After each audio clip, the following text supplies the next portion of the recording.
Good afternoon once again, train fans and my special train fans, Ellie and Julian. Well, it's been a busy 2 weeks since my last video. I took a little bit of a vacation up to Staunton, Virginia. There's a Shakespeare theater there, and if you're interested in Shakespeare, they have a recreation of a Shakespeare theater called Blackfriars, and it's run by the American Shakespeare Theater Company. If you're interested in more information about that, you can find it on the internet, and I'll leave some information in the notes of the video.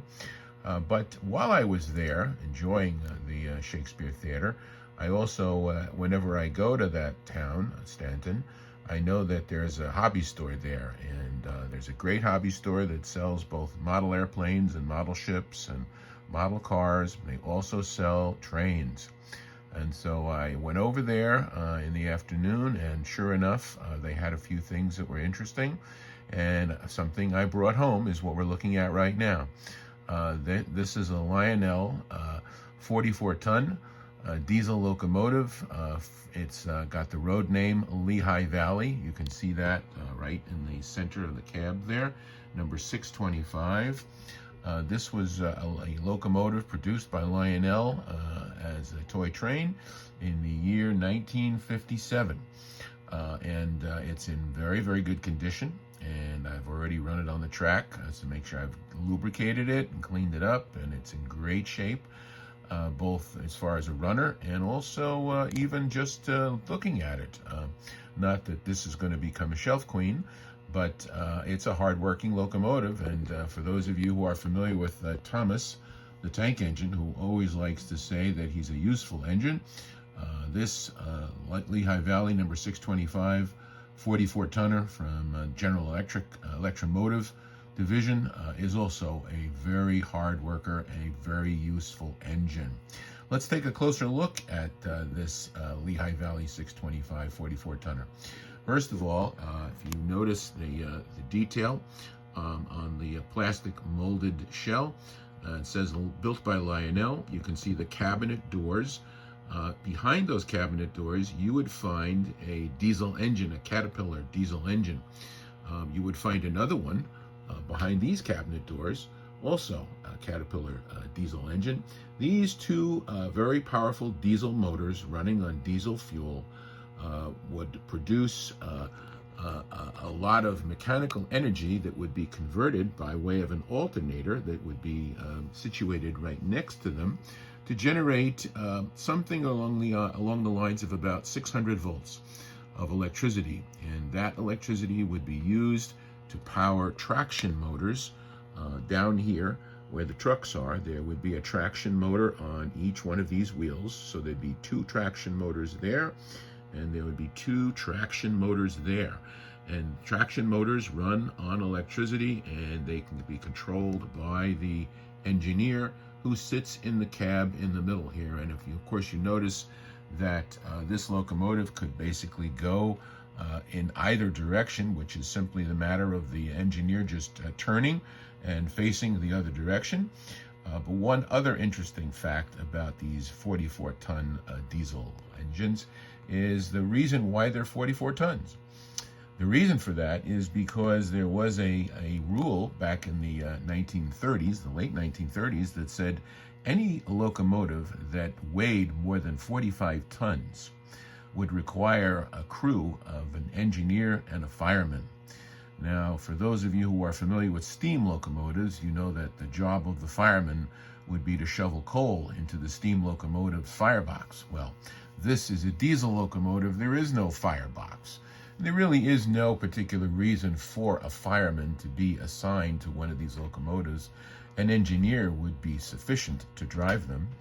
But the unions at the time insisted that if any locomotive weighed more than 45 tons in weight, that it required that there be an engineer and a fireman. So, of course, the railroads, trying to save money and skirt around that loophole in the rules, they came up with this locomotive made by the General Electric Electromotive Division in 1940.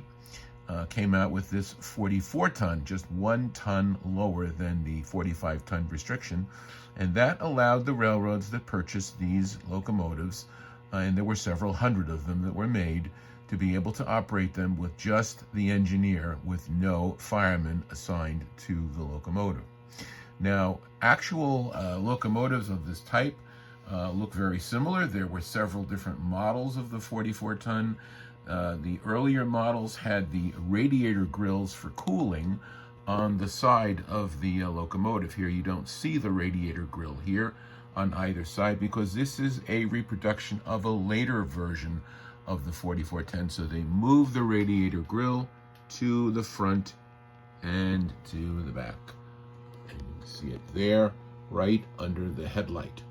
Now, the Lionel version of this model has only one bulb in it, so only the headlight at the front of the locomotive, and I'm kind of designating this the front, even though it looks exactly like the back, because that's where the light bulb is.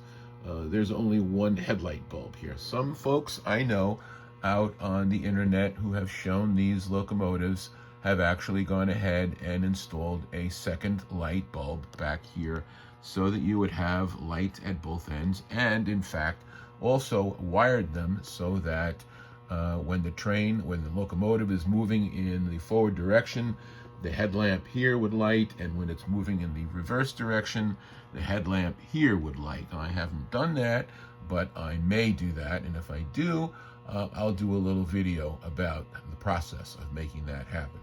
Now, I did mention the real diesel motors that would be in the real 44-ton, but this is a Lionel model, so there are no real diesel engines here. But what we do have is we have a single motor here, and you can see it through the cab windows, okay?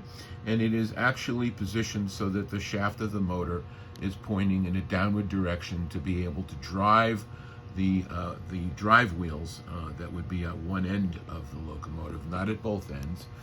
But that's what makes the train move along on the tracks, and it can move forward or reverse. It does have a reverse unit in it, and when I demonstrate it in a few seconds on the video, you'll see it move forward and backward, and you'll hear the sound of the E unit when it reverses the direction of the locomotive. There is no bell and there is no buzzer in this. This model was released in, as I mentioned, 1957. It didn't include a bell or a buzzer of any type or a horn of any type, but you will hear some sound effects, because I do have a car that has something along the lines of rail sounds, imitating the sound of a diesel engine when it's running. So when I run it on the tracks, you will hear that sound effect, but it's not coming from this locomotive. Prototypically speaking, we wouldn't find a horn on the real 44-ton as you see here, and we wouldn't find this nice brass bell either. The only thing we would find, though, is you can see that there is an exhaust at both ends here for the diesel engine that would be producing diesel exhaust, some black diesel exhaust coming out of the top there, okay? And of course the engineer would be situated inside here where you see the motor peeking through the windows. There's no glass in those windows. I don't think there ever were, but it does provide some ventilation, of course, to keep the motor itself cool when it's running around the tracks. Just a few more seconds here. I just want to focus on, look at the beautiful detail on these trucks. You can see the journal boxes and the wheels here at the front and the rear, and you can see the steps, okay, that are also provided for the crew to be able to climb up onto the deck of the engine, climb up that stair, and go through that door into the cab of this Lehigh Valley 625. All right, now when I demonstrate this, I'm going to demonstrate it showing you how this diesel can move a car like this forward or pull a string of cars from the rear. Okay? Now, the other thing I wanted to mention is that just yesterday, in fact, I was able to go to the Greenberg train show in Edison, New Jersey. It's a great train show. And when I went there, I was able to pick up a few more cars for reasonable prices, and I'm going to show those to you now. This is a Bosco 6014 in red. It was produced in 1959. I've been looking for this car for a while. I have a number of other 6014 style boxcars. It has the Pennsylvania Railroad motif up there, and it has the Bosco logo there for chocolate flavored syrup, which was at the time in the 1950s, the company was owned by the Corn Products Refining Company that you see printed very nicely on this red boxcar.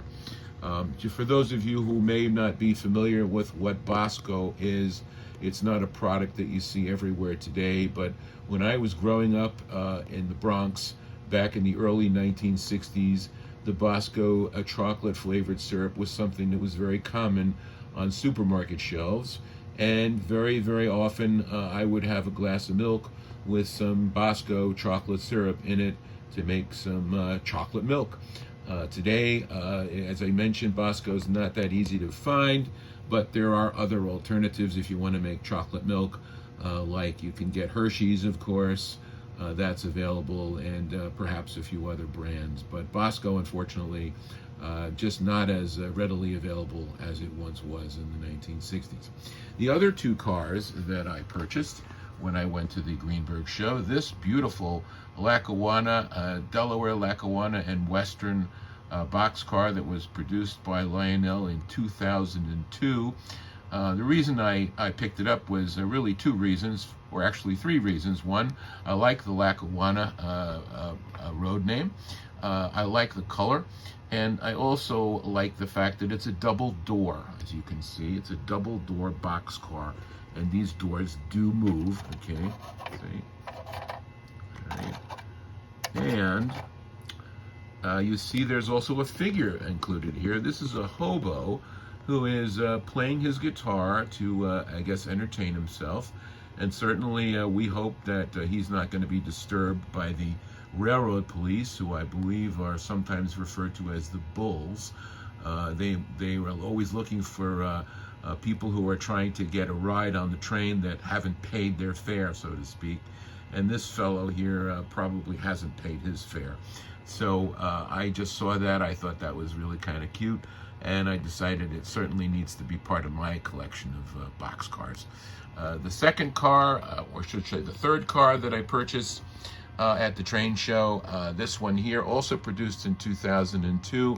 This is actually an action car. You can tell that by that little plunger below the bottom of the middle of the car there that's activated by a track magnet. And when it pulls the magnet down, the door, the single door on this Railway Express Agency boxcar, will swing open, and this gentleman who's holding a sack of mail will swing out, and that sack will be ejected from the car onto the roadbed or the platform. I generally don't activate these cars because I don't want to lose those sacks of mail that you see there, but it is quite realistic looking. He's wearing a uniform, and I do remember as a kid growing up that there were a lot of trucks riding around that had the REA, or Railway Express Agency, on the side of them. You might think of them as just an alternative perhaps to Federal Express or UPS, which didn't exist in the degree that it does today. Unfortunately, the Railway Express Agency is not really around anymore, so you don't see them. Anyway, that's all for now about these cars that I picked up, and we're going to have a run session. I'll run the trains in regular speed and then maybe also in a little slow motion, and I hope you enjoy that, and I hope you will like and comment and subscribe on my channel, as I do appreciate it, and I'll be producing more of these things as time goes by. And until then, please stay safe, enjoy your trains, and if you have any, please run them, okay? See you again real soon. Bye for now. Just thought you'd like to see a photograph of an actual GE 44-ton switcher. This particular one, engine 7069 at the Georgia State Railroad Museum in Savannah, Georgia. You'll notice that this photograph shows the cab door open from one side, and also some of the windows are open as well.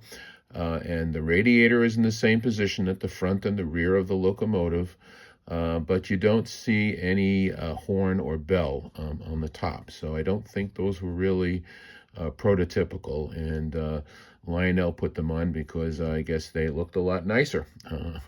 So anyway, I thought you'd like to see that. These locomotives, as I mentioned, they started building them in about 1940.